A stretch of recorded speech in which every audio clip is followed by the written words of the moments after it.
আমলওয়ালা না, প্রতিদিন মদরার দেখানায় যায়। আজকেও যাচ্ছি, হঠাৎ করে রাস্তার মাঝে একটা কাগজ পড়ে দেখলাম। কাগজটা হাতে নে দেখলো আরবি লেখা, টুটি চুমাকাইয়া বাণীতে হেফাজত করে আবার মদরার দেখানায় চলে গেল।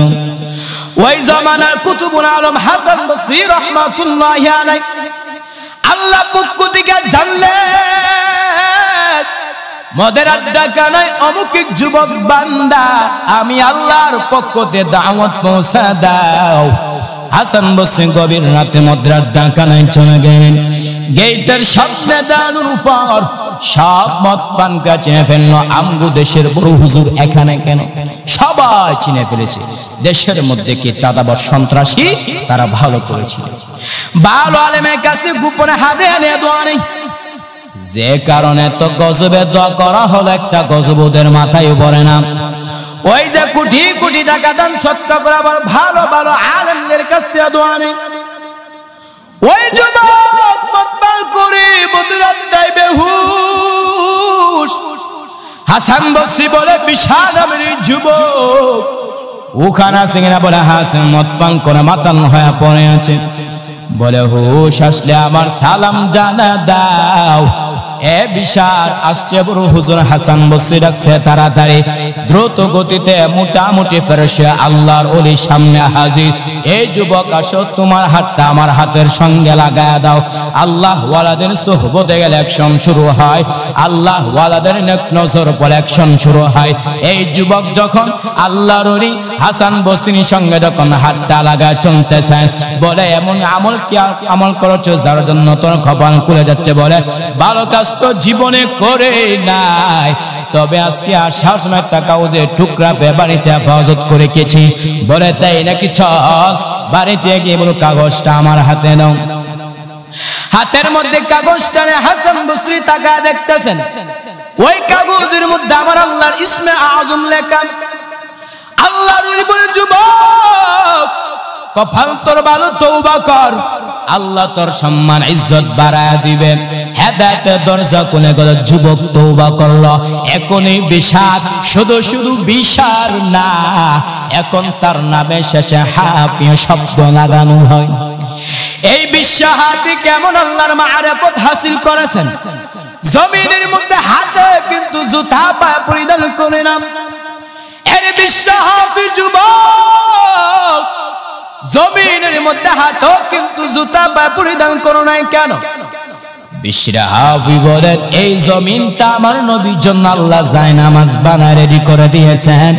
ওই জায়নামাজের মধ্যে জুতা লাগাটা আমার কাছে কেমন যেন বেয়াদবি মনে হয়, আদব।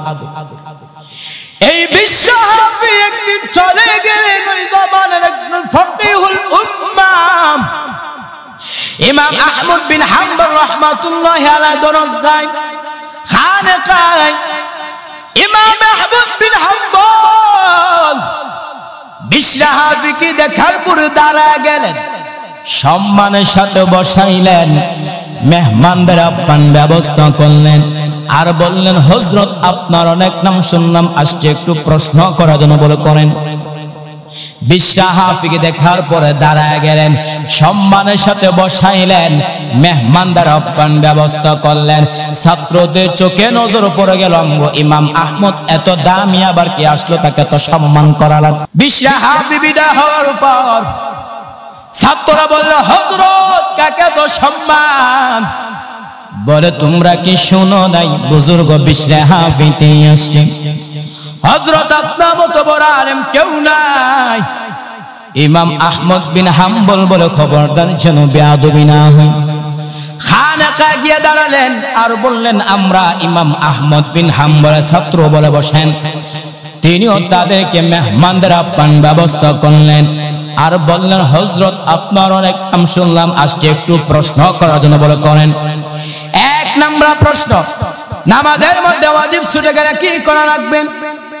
বিশ্বহাফি হিকমতের সাথে জবাব দেওয়া শুরু করলেন, কারণ তাকওয়ার পাওয়ার আছে, আর যার ভিতরে তাকওয়ার পাওয়ার আছে তার মধ্যে ওই সে একটা ক্ষমতা আছে, যে ক্ষমতাকে কোরআনে বলা হয় ফুরকান। ইয়া আইয়ুহাল্লাযীনা আমানু ইন তাত্তাকুল্লাহ ইয়াজআল লাকুম ফুরকানা। ফুরকানের সম্পদ। মা মা'নাল ফুরকান হুয়া নূরুম মিন ইলাহিন, আল্লাহ পক্ষ থেকে একটা নূর। বলে এটা কি করবি? মা বিহি ফুরকা বাইনাল হক ওয়াল বাতিল, ফুরকান নামক ওই সম্পদ দিয়ে বান্দা একা একা পার্থক্য করে বহু দূরে চলে যাবে। বিশরা হাফি বলেন, ছাত্র ভাই, এই প্রশ্নটা যদি তোমাদের ইমাম সাহেবকে প্রশ্ন করা, তিনি ফতোয়ার কিতাব থেকে দলিল দিবেন 40 ভাগের সে নামাজের মধ্যে সেজদা সাহুদ নামাজ সঠিক হয়ে যাবে। আর যদি তোমরা আমি বিশরা হাফিকে প্রশ্ন করো, আমি বলবো আগে তোকে পিটানো দরকার, মাওলার সামনে দাঁড়াইয়া কেন বেয়াদবি করবি। চাহিদার ক্ষেত্রে মানুষ দুনিয়ার পাগল। যে জায়গার মধ্যে দুনিয়া পাওয়া যায় সেই জায়গার মধ্যে মানুষ কোনো অভাব থাকে না। এজন্য আজকে আমি আপনাদের সম্মুখে এমন একটা বিষয় আলোচনা করব যেন দুনিয়াও কিছু থাকে এবং আখিরাতও যেন পান। যে কথাগুলো বলবো এই কথাগুলো যদি আপনারা দুনিয়া এবং দুনিয়ার লাইনে প্রয়োগ করতে পারেন, পাশাপাশি ওই মূল নীতিগুলো যদি আবার আখিরাতের লাইনে দৃষ্টিকোণ থেকে অবলম্বন করতে পারেন, তাহলে আপনার জীবনের সফলতা চলে আসবে। এক নাম্বার হচ্ছে দুনিয়ার লাইনে যে আল্লাহর বান্দা ব্যবসা করতে চায়, ওই ব্যক্তির ব্যবসা সম্পর্কে তার জ্ঞান থাকতে হবে। কোন ব্যক্তির যদি জ্ঞান না থাকে, ব্যবসার নামে ব্যবসার মধ্যে সফলতা আসবে। ঠিক তেমন ভাবে যে বান্দা দিনের উপর চলতে চায়, ওই ব্যক্তি দিন সম্পর্কে তার জ্ঞান থাকতে হবে। এজন্য আল্লাহর নবী বলেন, তলাবুল ইলমি ফরিদাতুন আলা কুল্লি মুসলিম, প্রত্যেক নরের উপর ইলমের শিক্ষা করা কি ফরজ। 2 নম্বরে যে বান্দা দুনিয়ার লাইনে ব্যবসা করতে চায়, ওই ব্যক্তির পুঁজি থাকতে হবে। কোন ব্যক্তি যদি পুঁজি না থাকে, ব্যবসার মধ্যে নামে ব্যবসার মধ্যে সফলতা আসবে। ঠিক তেমন ভাবে যে বান্দা নামাজ পড়তেছে, যে বান্দা রোজা রাখতেছে, যে বান্দা হজ করতেছে, ওই ব্যক্তির নামাজ, ওই ব্যক্তির হজ, ওই ব্যক্তির যাকাত আল্লাহর কাছে কবুল হতে হলে তার ঈমান থাকতে হবে। ঈমান যদি কোনো ব্যক্তি না থাকে, আমল করে কোনো লাভ হবে? কোরআনের মধ্যে আসছে, আল্লাহ বলেন, ওয়াল্লাযিনা কাফারু আ'মালুহুম কাসারাবিন বিকিআতিন, যারা কাফের তাদের আমল নামা মরুচিকার মতো শূন্য হয়ে থাকে। ঈমান একটা দামি সম্পদ। আমরা সব সময় বলি যে এমন একটা দিন আসবে, এমন একটা সময় আসবে, যেই দিন মানুষ সকালবেলা ঈমানদার হয়ে বের হবে, আবার যখন বাড়িতে ফিরবে বেঈমান অবস্থায় ফিরবে। এজন্য ঈমান যদি না থাকে, আপনি যত আমল করেন কোন লাভ হবে? আমি আপনি সবকিছু জানি, নামাজের হুকম আহকাম জানি, নামাজ ভঙ্গের কারণ জানি, ঈমান ভঙ্গের কারণ জানি, কিন্তু একদিন কি চিন্তা ফিকির করেছেন যে নামাজ ভঙ্গের কারণ কয়টা, ঈমান ভঙ্গের কারণ কয়টা? আমি আপনাদের সম্মুখে 2টা ঈমান ভঙ্গের 2টা কারণ বলবো। 1 নাম্বার হচ্ছে, আল্লাহ আপনার উপর যতগুলো বিধান আরোপিত করেছেন, ওই বিধানকে যদি আপনি অস্বীকার করেন, ঈমান থাকবে? আরো জোরে বলেন। 2 নম্বরে আল্লাহর হুকুম আহকামের ক্ষেত্রে যদি আপনি তুচ্ছ তাচ্ছিল্য হিসেবে গ্রহণ করেন, যেমন ধরে যাকাত দেওয়া একটা ফরজ। ইসলামের স্তম্ভ 5টার মধ্যে একটা হচ্ছে যাকাত। বুনিয়াল ইসলামু আলা 5, শাহাদাতু আল্লা ইলাহা ইল্লাল্লাহ ওয়া আন্না মুহাম্মাদুর রাসূলুল্লাহ ওয়া ইকামিস সালাহ ওয়া ইতাইজ যাকাত ওয়াল হজ্জি ওয়া সাওম রমাদান। ইসলামের স্তম্ভ হচ্ছে নামাজের পরে হচ্ছে যাকাতের বিধান। এখন আপনি যদি বলেন যে যাকাত আমি দেব না, অথবা যাকাত যারা খাচ্ছে তাদেরকে আপনি অপমান করতেছেন, যারা হক পাওয়ার, তাহলে আপনার এই যে তুচ্ছ তাচ্ছিল্য করছেন, আপনার ঈমান থাকবে। এজন্য দুনিয়ার লাইনে বলেন, আখিরাতের লাইনে বলেন, যারা ব্যবসা করতে যায় তাদের একটা মূলধন প্রয়োজন, পুঁজি টাকা প্রয়োজন। ঠিক তেমন ভাবে যেই বান্দা নামাজ পড়তেছে, রোজা রাখতেছে, হজ করতেছে, যাকাত আদায় করতেছে, দান সদকা করে, নফল ইবাদত করে, ওই ব্যক্তির আমল আল্লাহর কাছে কবুল হতে হলে তার ঈমান থাকতে হবে। ঈমান যদি না থাকে, আমল করে কোনো লাভ হবে? আল্লাহ বলেন, ওয়াল্লাযিনা কাফারু আ'মালুহুম কাসারাবিন বিকিআতিন, যারা কাফের তাদের আমল নামা মরুচিকার মতো শূন্য হয়ে থাকবে। অতএব ঈমান একটা দামি সম্পদ। এই ঈমানের উপর চলতে গেলে তারপরে 1 নম্বর হচ্ছে দুনিয়ার লাইনে ব্যবসা করতে চান, জ্ঞান থাকা প্রয়োজন। ঠিক তেমন ভাবে দিনের উপর চলতে চান, দিন সম্পর্কে জ্ঞান থাকা প্রয়োজন। এই যে দুইটা মূলনীতি বললাম, এই দুইটা মূলনীতির উপর আমার আপনার কখন আমল করা সম্ভব হবে? যখন আমার আপনার ভিতরে ধৈর্য থাকবে। আর যে ধৈর্য ধারণ করতে পারি, আল্লাহ তাআলা আমাকে আপনাকে বিনা হিসাবে জান্নাত দান করবে। পাশাপাশি ধৈর্যের পাশাপাশি আপনার সবরে জামিরও ধরতে হবে।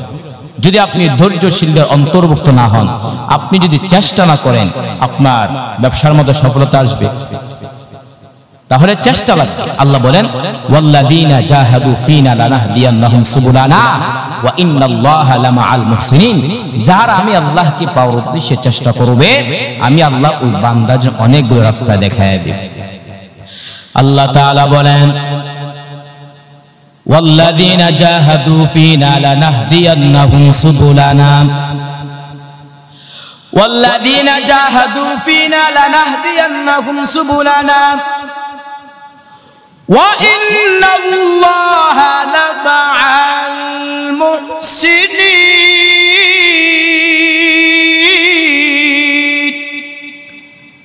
আল্লাহ তাআলা বলেন, যারা আমি আল্লাহকে পাওয়ার উদ্দেশ্যে চেষ্টা করবে, আমি আল্লাহ ওই বান্দার জন্য অনেকগুলো রাস্তা দেখায় দেব। এর নবীর উম্মতের দল চেষ্টা করেছেন ইমামে আজম আবু হানিফা, চেষ্টা করেছেন ইমামে শাফি রাহমাতুল্লাহি আলাইহি, চেষ্টা করেছেন ইমামে আজম ইমাম মালিক রাহমাতুল্লাহি আলাইহি। তারা এক একজন কত বড় বুজুর্গ। ইমাম মালিক রাহমাতুল্লাহি আলাইহি কেমন বড় বুজুর্গ, ছোট্ট একটা ঘটনা বলে ভালো করে শ্রবণ করেন।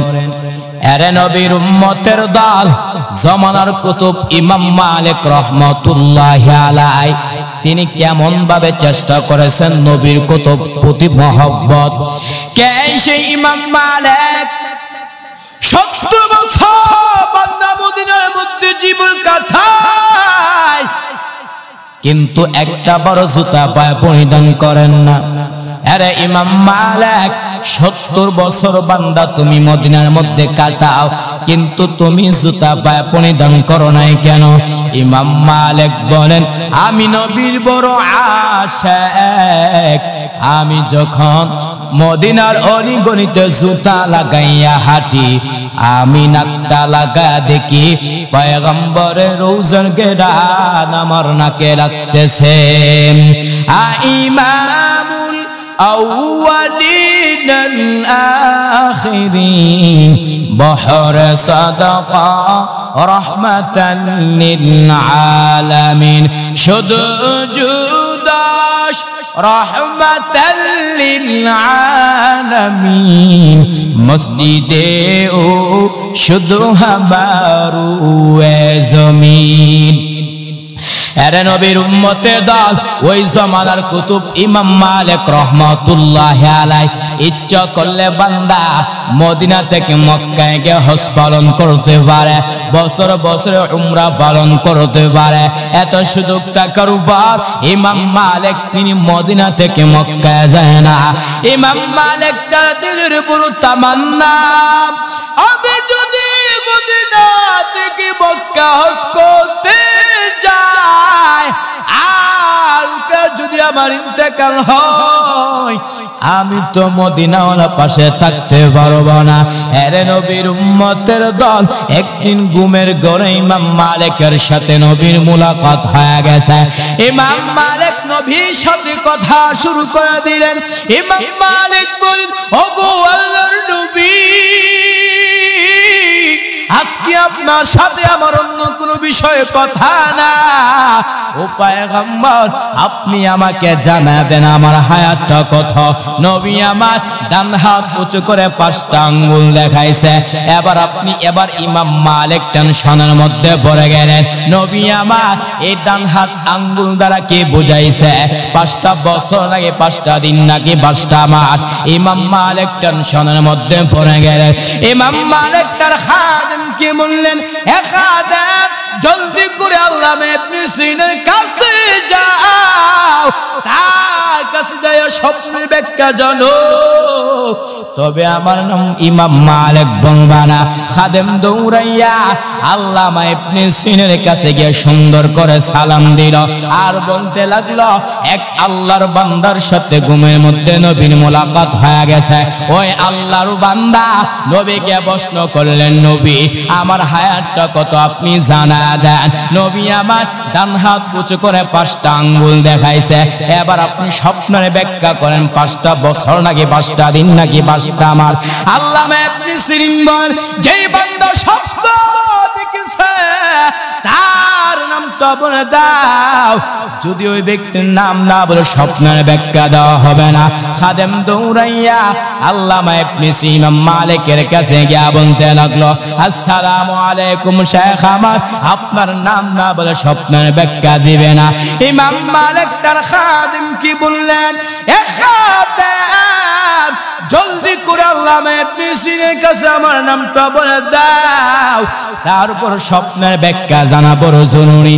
খাদেম দৌড়াইয়া আল্লামা ইবনে সিরিনকে বলতে লাগলো, এই স্বপ্নটা ইমাম মালিক দেখেছেন। আল্লামা ইবনে সিরিন বলেন, আমিও মনে মনে ভেবেছিলাম যে স্বপ্নটা ইমাম মালিক ছাড়া অন্য কেউ দেখতে পারে না। আল্লামা ইবনে সিরিন বলেন, নবী 5টা আঙ্গুল দ্বারা বুঝাইছেন 5টা বিষয় এমন আছে যে 5টা বিষয় সম্পর্কে আল্লাহ ছাড়া দুনিয়াতে কেউ জানে না। 1 নম্বরে একটা মানুষ আগামীকাল কি রুজি করবে, কি খাবে কে জানেন। 2 নম্বরে একটা মানুষ কখন কোথায় মারা যাবে কে জানে। 3 নম্বরে আগামীকাল বৃষ্টি হবে নাকি হবে না কে জানে। 4 নম্বরে মায়ের গর্ভে সন্তানটা ছেলে হবে নাকি মেয়ে হবে কে জানে। 5 নম্বরে আগামীকাল কিয়ামত কখন সংঘটিত হবে কে জানে। এর নবীর উম্মতের দল এই সুযোগ থাকার পর এই 5টা ব্যাখ্যা জানার পরে ইমাম মালিক তিনি মদিনা থেকে মক্কা যায় না। এর নবীর উম্মতের দল ইমাম মালিক তিনি কেমন নবীর প্রতি মহব্বত। ইমাম মালিক বলেন, আমি যদি মদিনা থেকে মক্কা হজ করতে যাই আর যদি আমার ইন্তেকাল হয় আমি তো মদিনাওয়ালা পাশে থাকতে পারবো না। এর নবীর উম্মতের দল তারা যেমন ভাবে চেষ্টা করেছেন, যদি আমি আপনি চেষ্টা করতে পারি তাহলে আমার আল্লাহ আপনার জন্য রাস্তা দেখাবে কিনা। আরো জোরে বলেন, আল্লাহ তাআলা বলেন, ওয়াল্লাযিনা জাহাদু ফিনা লানাহদিয়ান্নাহুম সুবুলানা। আল্লাহ বলেন, যারা আমি আল্লাহকে পাওয়ার উদ্দেশ্যে চেষ্টা করবে আমি আল্লাহ ওই বান্দার জন্য অনেকগুলো রাস্তা দেখাব। কি করবেন? আল্লাহ অনেক রাস্তা দেখাবেন। এজন্য ওই জাহান্নাম থেকে আল্লাহকে পাইতে হলে তো আমার আপনার পর্যাপ্ত পরিমাণ চেষ্টা করতে হবে। আসসাউ মিন্নি ওয়াল ইতমামু মিনাল্লাহ। বান্দার কাজ চেষ্টা করে পূরণ করবে কি? আরো জোরে বলেন, বান্দার কাজ চেষ্টা পূরণ করবে আল্লাহ। এর নবীর উম্মতের দল এজন্য পর্যাপ্ত পরিমাণ চেষ্টা করতে হবে। আল্লাহ বলেন, ইয়া আইয়ুহাল্লাযিনা আমানু, হে ঈমানওয়ালারা, হাল আদুল্লুকুম আলা তিজারা, আমি আল্লাহ কি তোমাদের কেমন একটা ব্যবসা প্রতিষ্ঠা করব যে ব্যবসার মাধ্যমে তোমরা আমার আযাব থেকে মুক্তি পাইবা। এর নবীর উম্মতের দল তো ব্যবসাটা কি? তো উমিনুনা বিল্লাহি ওয়া রাসূলি। 1 নম্বরে আল্লাহকে বিশ্বাস করবা। 2 নম্বরে কাকে বিশ্বাস করবা? আরো জোরে বলেন, 2 নম্বরে রাসূলকে বিশ্বাস করতে হবে। এর নবীর উম্মতের দল বিশ্বাস করার নাম হচ্ছে মুমিন, আর বিশ্বাস না করার নাম হচ্ছে বেঈমান। বিশ্বাস করতে হবে। কিভাবে বিশ্বাস করবা? যদি আপনি জবান দিয়ে বিশ্বাস করেন, জবান দিয়ে স্বীকারোক্তি করেন, আমল না করেন, কোনো লাভ হবে? এর নবীর উম্মতের দল যারা নবীকে জবান দিয়ে মহব্বত করবে, আমল করবে না, তারা যাবে জাহান্নামে। তারা কাদের মতো যাবে? জাহান্নামে। আবু তালেব যেমন ভাবে জাহান্নামের মধ্যে যাবে, ঠিক তেমন ভাবে ওই সমস্ত লোক তারাও সেইভাবে জাহান্নামে যাবে। কথা বলেন। এর নবীর উম্মতের দল আবু তালেব নবীকে কোনো কম মহব্বত করছে নাকি? নবী আবু তালেব নবীকে বলতে লাগলো, বাতিজা তোমার বিরুদ্ধে সবাই অভিযোগ করতেছে, তুমি নাকি আমাদের বাপ দাদার ধর্মের বিরুদ্ধে কথা বলো। কারণটা কি? নবী জবাব না দিয়ে কান্না শুরু করলেন। আবু তালেব বলে, বাচ্চা কেন কাঁদো, জবাব দাও। রহমতের নবী বলেন, চাচা আল্লাহ পাক আমাকে পাঠাইছেন মূর্তি পূজার বিরুদ্ধে কথা বলার জন্য। এটা আমার কাজ, এটা আমার দায়িত্ব। আমি আপনাকে কি জবাব দেব? আমার দায়িত্ব আমার পালন করতেই হবে। চাচা আবু তালেব বলে, যাও বাতিজা, তোমার দায়িত্ব তুমি পালন করতে থাকো। আমি আবু তালেব যত দুনিয়ার মধ্যে বেঁচে আছি একটা ফুলের টুকরো তোমার গায়ে আঘাত লাগতে দেব না। ভালোবাসা আছে না? তার উপর আহলে সুন্নাত ওয়াল জামাতের আকীদা, আবু তালেব জাহান্নামের মধ্যে যাবে, জান্নাত পাবে না। জাহান্নামের মধ্যে সবচেয়ে ছোট আযাব দেওয়া হবে, আগুনে দুইটা জুতা পরিয়ে দেওয়া হবে, যে দুইটা জুতার তাপে পুরো শরীরটা একদম গলে যাবে। এত মহব্বত করার পরেও আবু তালেব যাবে জাহান্নামের মধ্যে কেন? তার একমাত্র কারণ হলো ভালোবাসা আছে, কিন্তু মুহাম্মদের আদর্শের অনুকরণ না। এরে নবীর উম্মতের দল, এজন্য নবীকে মহব্বত করতে হবে। আবু তালেব জাহান্নামের মধ্যে যাবে।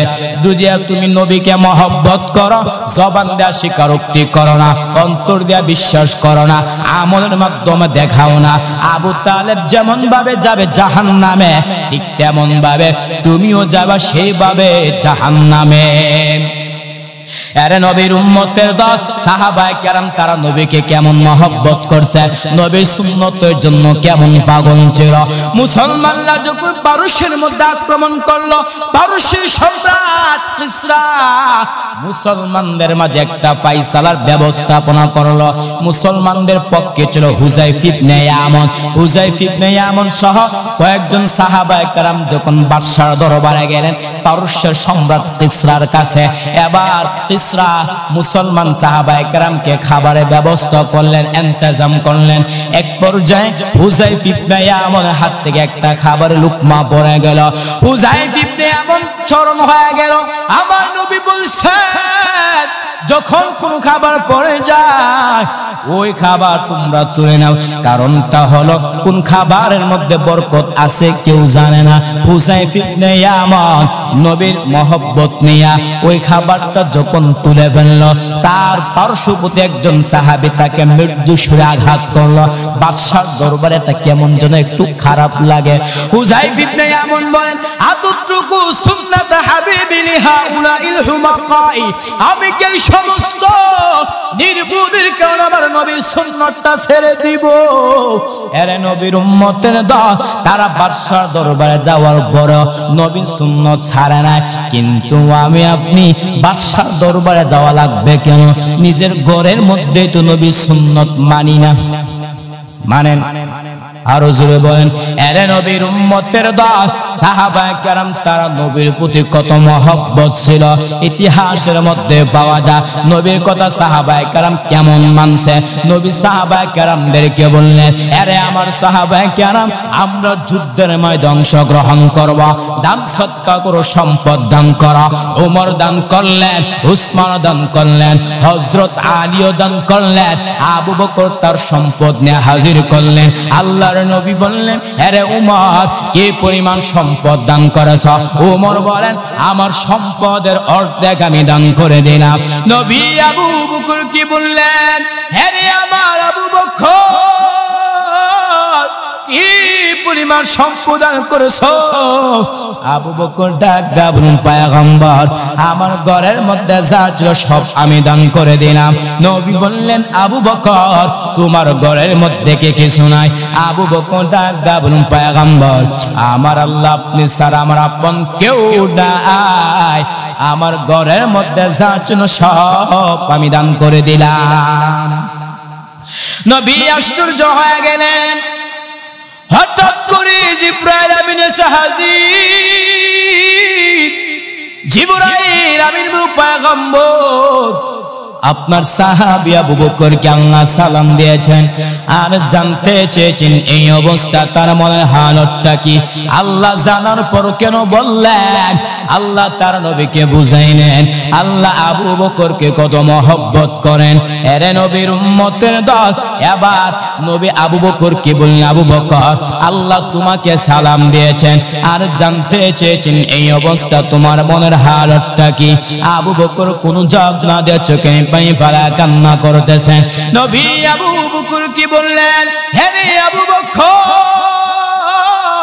জবাব দিবা কিন্তু তুমি কান্না করতেছো।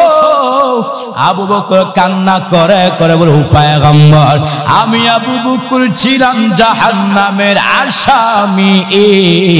আমি আবু বকরকে কে চিনতো, কিন্তু আপনার সোহবতে আসার কারণে আল্লাহ আমাকে তো সম্মান দান করেছেন, যার বদৌলতে আমি আবু বকরকে আল্লাহ সালাম পাঠাইয়াছেন। এরে নবীর উম্মতের দল, সাহাবায়ে কেরামের ভিতরে আদব ছিল। কি ছিল? আদব ছিল। যদি আপনার ভিতরে আদব না থাকে, সাহাবায়ে কেরাম তারা যেমন ভাবে আদব, আদব মানে কি? আদব মানে কথার মাধ্যমে আদব, চলাফেরার মাধ্যমে আদব। একটা হুকুম ঠিক ঠিক ভাবে মানার নামটা হচ্ছে আদব, একটা হুকুমকে ঠিক ঠিক ভাবে না মানার নাম হচ্ছে বেয়াদব। কি? নবীর কথা আল্লাহর কথা মানবেন সেটা একটা আদব, আর নবীর কথা যদি না মানেন তাহলে সেটা কি হবে? বেয়াদব হবে। আদব অনেক দামি সম্পদ। লিকুল্লি শাইইন জিনাতুল ফিল ওয়ারা ওয়া জিনাতুল মারই তামামিল আদাবি আযহুদা খাইমা তৌফিকে আদব বেআদব মাহরুম গাশ আজ ফজল রাব। আদব বলা জিন্দেগির বড় দাম। আদব আল্লাহর যুবক গোলাম রাস্তা দিয়ে চলতেছেন, গুনাহগার নেক আমলওয়ালা না, প্রতিদিন মদরাত দেখানায় যায়।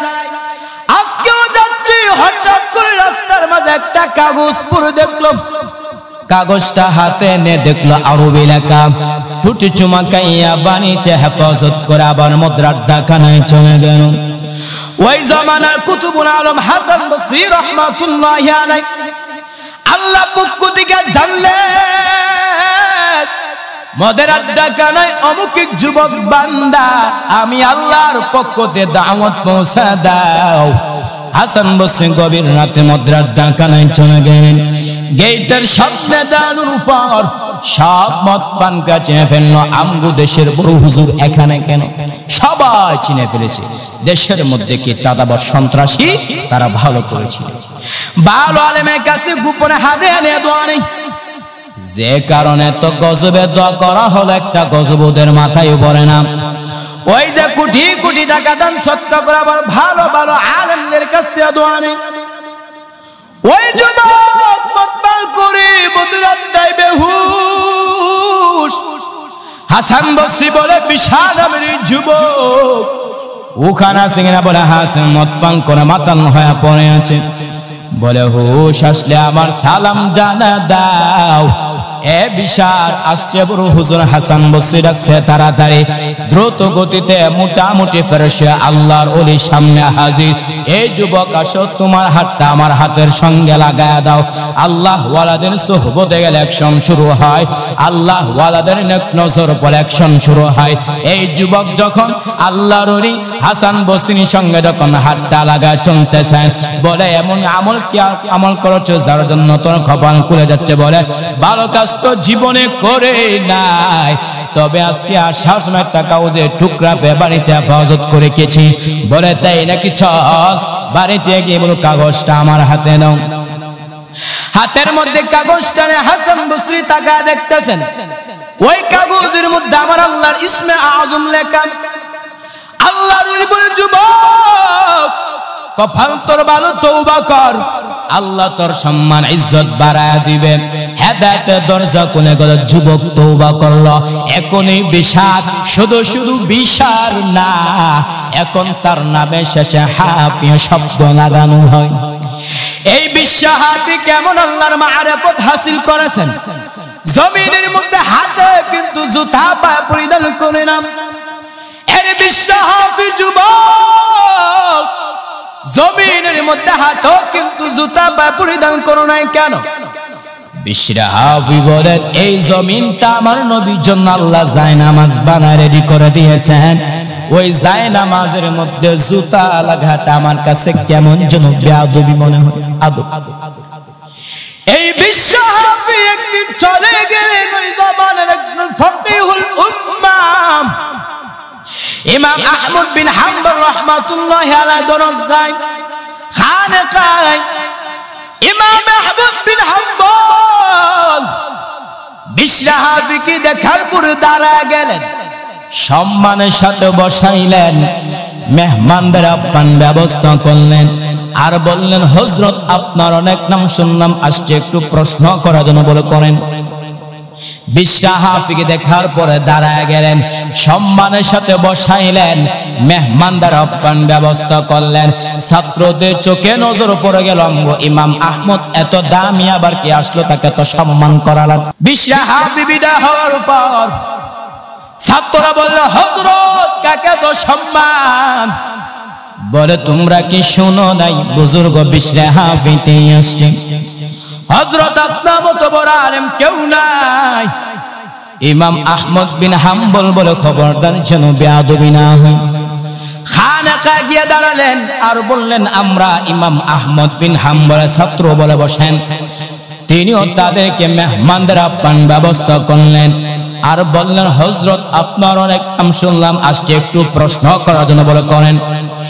এক নাম্বার প্রশ্ন, নামাজের মধ্যে ওয়াজিব ছুটে গেলে কি করা রাখবেন? বিশ্বহাফি হিকমতের সাথে জবাব দেওয়া শুরু করলেন, কারণ তাকওয়ার পাওয়ার আছে, আর যার ভিতরে তাকওয়ার পাওয়ার আছে তার মধ্যে ওই সে একটা ক্ষমতা আছে, যে ক্ষমতাকে কোরআনে বলা হয় ফুরকান। ইয়া আইয়ুহাল্লাযীনা আমানু ইন তাত্তাকুল্লাহ ইয়াজআল লাকুম ফুরকানা। ফুরকানের সম্পদ মা মা'নাল ফুরকান হুয়া নূরুম মিন ইলাহিন, আল্লাহ পক্ষ থেকে একটা নূর, বলে এটা দিয়ে কি করবি? মা বিহি ফুররিকা বাইনাল হক ওয়াল বাতিল, ফুরকান নামক ওই সম্পদ দিয়ে বান্দা একা একা পার্থক্য করে বহু দূরে চলে যাবে। বিশ্বহাফি বলেন ছাত্র ভাই, এই প্রশ্নটা যদি তোমাদের ইমাম সাহেবকে প্রশ্ন করা, তিনি ফতোয়ার কিতাব থেকে দলিল দিবেন 40 ভাগের যে নামাজের মধ্যে সেজদা সাহুদ নামাজ সঠিক হয়ে যাবে। আর যদি তোমরা আমি বিশ্বহাফিকে প্রশ্ন করো, আমি বলবো আগে তোকে পিটানো দরকার, মাওলার সামনে দাঁড়াইয়া কেন বেয়াদবি করবি? ছাত্র বলে হযরত বুঝতে পারলাম। 2 নাম্বার প্রশ্ন, নেশাব পরিমাণ মাল থাকলে কতটুকু সম্পদ যাকাত আদায় করতে হবে?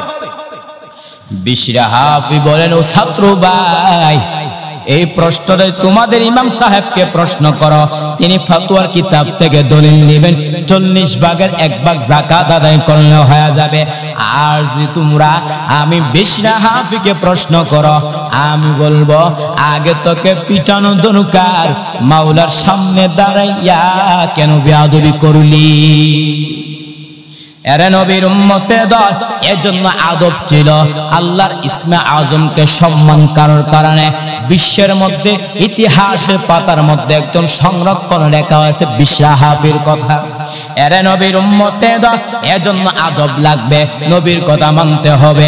আল্লাহ বলেন ইয়া আইয়ুহাল্লাযীনা আমানু, হে ঈমানওয়ালারা, হাল আদুল্লুকুম আলা তিজারা, আমি আল্লাহ কি তোমাদেরকে এমন একটা ব্যবসা প্রতি ইশারা করব যেই ব্যবসার মাধ্যমে তোমরা আমার আযাব থেকে মুক্তি পাইবা। তো আল্লাহর আযাবটা কেমন ভয়ঙ্কর ইতিহাসের মধ্যে পাওয়া যায়। বর্তমানে একটা সূর্য 30 কোটি 9 লক্ষ মাইল উপরে সূর্য, কিন্তু এখন সূর্য নাই। হাসরের ময়দানে আল্লাহ সূর্যকে বলবে, সূর্য তোর যত তাপ আছে তুই জমিনের মধ্যে ছাড়িয়া দে। সূর্যের তাপে জমিনটা হয়ে যাবে তামা, গুনাহগারে মগজ বাতের মারের মতো ঠাস ঠাস করে ফেটে যাবে, পেটের নালী পুরো পায়খানা রাস্তা দিয়ে বের হয়ে পড়ে যাবে। অপর দিকে জাহান্নাম কঠিন হুঙ্কার মারে। আল্লাহ ফেরেশতাদের কি বলবেন, আরে আমার ফেরেশতার দল তোমরা তোমরা জাহান্নামকে ভালোভাবে ধরো 70,000 রহমতের ফেরেশতারা জাহান্নামকে ধরতে পারে না। জাহান্নাম বিকট আওয়াজ দেয়, জাহান্নামের আওয়াজে হাসরের ময়দানটা থরথর করে কেঁপে উঠবে। আমার আপনার নবী মায়ার নবী সাজদায় পড়ে কাঁদবেন আর বলবেন, আল্লাহ আমার উম্মতগুলোকে জাহান্নাম থেকে বাঁচাও। আমার একটা উম্মত জাহান্নামে গেলে আমি মুহাম্মদ আপনার তরি জান্নাতে যাব না। আল্লাহ বলবেন, ও পয়গম্বর আপনার একটা উম্মতর জাহান্নামে দেওয়া হবে না। ইরফার আসাকা, ও পয়গম্বর আপনার মাথাটা উঠায়া দেন। আমার আল্লাহ তাআলা কুদরতি হাতের মাধ্যমে সামান্য একটু পানি দিয়া ফেরেশতাদেরকে বলবেন, আরে ফেরেশতারা তোমরা জাহান্নামে গে পানিটা ছিটা দাও। ফেরেশতারা যখন জাহান্নামে গে পানিটা ছিটা দিবে, জাহান্নাম পিছনে ভাগতেছে ফেরেশতা বলবে, আরে মালিক এটা কেমন পানি দিছো? এটা কি বাহাতের পানি নাকি জমজমের পানি নাকি কাউসারের পানি? আল্লাহ বলবে, না রে ফেরেশতারা, এটা জমজমের পানিও না, এটা কাউসারের পানিও না, এটা বাহাতের পানিও না। ওই পানিটা হলো আমার আখির জামানার পয়গম্বরের উম্মতের চোখের পানি। এজন্য চোখের পানি ফেলা কান্না করতে হবে। চোখের পানি সারা দুনিয়ার মধ্যে কান্না করতে না বললে কিছু পাওয়া যায় না। আল্লাহর কাছে চাইবেন ফিরবি, আল্লাহর কাছে চান না। আমার আল্লাহ তাআলা তো প্রথম আসমানের মধ্যে আয়েশা বলেন, আলা মিন মুস্তারজিকিন ফাআরযুকহু আলা মিন মুস্তাগফিরিন ফাআগফির লাহু। আল্লাহ তাআলা দুনিয়ার সবাই যখন ঘুমিয়ে থাকে, আমার আল্লাহ প্রথম আসমানের মধ্যে আয়েশা বলে, বান্দা উদউনি আস্তাজিব লাকুম, আমি আল্লাহকে তুই ডাক, আমি তোর ডাকে সাড়া দিতে রাজি আছি। ডাক দিয়ে সারা ডাক দিয়ে কি বলবি? আলা মিন মুস্তারজিকিন ফাআরযুকহু, আমি আল্লাহ তাআলার কাছে রিজিক চা, আমি আল্লাহ রিজিকের ওয়াসাআত বাড়ায় দিব। আলা মিন মুস্তাগফিরিন ফাআগফির লাহু, আমি আল্লাহ তাআলার কাছে ক্ষমা চা, আমি আল্লাহ তাআলার কাছে ক্ষমা চাইলে মুহূর্তের মধ্যে তোর জীবনে সব গুনাহ maaf করে দিব। অতএব আল্লাহর কাছে চাইতে হবে। দুনিয়ার কোন মানুষের কাছে না চাইলে, সন্তান যদি মার কাছে না চা খাবার পায় না, ঠিক তেমন ভাবে আপনি যদি আল্লাহর কাছে না চান রিজিক পাবেন। অতএব চাইতে হবে। এই যে আমরা দুইটা মূলনীতি নিয়ে আলোচনা করেছিলাম। এক নাম্বার হচ্ছে দুনিয়ার লাইনে ব্যবসা করতে চান, আপনার জ্ঞান থাকতে হবে। যদি আপনার ব্যবসা সম্পর্কে জ্ঞান না থাকে তাহলে ব্যবসা চালাতে পারবেন না। ব্যবসা চালাতে না পারলে ব্যবসার মধ্যে সফলতা আসবে না। ঠিক তেমন ভাবে যেই বান্দা দিনের উপর চলতে চায়, নামাজের হুকুম আহকাম জানতে হবে, উযু ভঙ্গের কারণ জানতে হবে, উযুর সুন্নাত জানতে হবে। এজন্য নবী বলেন, তলাবুল ইলমি ফরিদাতুন আলা কুল্লি মুসলিম, প্রত্যেক নবীর উপর ইলমের শিক্ষা করা কি ফরজ। দুই নাম্বার হচ্ছে দুনিয়ার লাইনে ব্যবসা করতে চান, আপনার মূলধন লাগবে, পুঁজি লাগবে। পুঁজি যদি না থাকে ব্যবসার মধ্যে সফলতা আসবে না। ঠিক তেমন ভাবে আমার আপনার নামাজ, আমার আপনার রোজা, আমার আপনার হজ, আমার আপনার যাকাত আল্লাহর কাছে কবুল হতে হলে আপনার ঈমান থাকতে হবে। ঈমান যদি না থাকে যত আমল করেন কোনো লাভ হবে না। আল্লাহ বলেন, ওয়াল্লাযিনা কাফারু আ'মালুহুম কাসারাবিন বিকিআতিন, যারা কাফের তাদের আমলনামা মরীচিকার মতো শূন্য হয়ে থাকবে।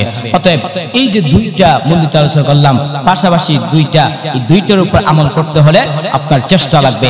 আল্লাহ বলেন, ওয়াল্লাযিনা জাহাদু ফিনা লানাহদিয়ান্নাহুম সুবুলানা, যারা আমি আল্লাহকে চেষ্টা করবে, আমি আল্লাহ ওই বান্দাদের অনেকগুলো রাস্তা দেখায় দিব। আসসাউ মিন্নি ওয়াল ইতমামু মিনাল্লাহ, বান্দার কাছে চেষ্টা করা পূরণ করবে আল্লাহ। দুই নাম্বার হচ্ছে আপনার আমল করতে চাইলে, দুই নাম্বার হচ্ছে আপনার সবর থাকতে হবে। আপনি ধৈর্য ধারণ করতে পারলে আল্লাহ বিনা হিসাবে জান্নাত দান করবে। আল্লাহ বলেন, ইন্নামা ইউওয়াফাস সাবিরুনা আজরাহুম বিগাইরি হিসাব। আমার আল্লাহ তাআলা বলেন, যারা ধৈর্য ধারণ করবে আল্লাহ তাআলা বিনা হিসাবে জান্নাত দান করবে। অতএব এই যে দুইটা মূলনীতি, পাশাপাশি দুইটা মূলনীতির উপর আমল করতে চাইলে কি করতে হবে? অল্প কিছুক্ষণ যে আমরা ইলমি মুযাকারা করলাম, আল্লাহ পাক প্রত্যেককে আমল করার তৌফিক দান করুন। ওয়া আখিরু দাওয়ানা আলহামদুলিল্লাহি রাব্বিল আলামিন। আসসালামু আলাইকুম।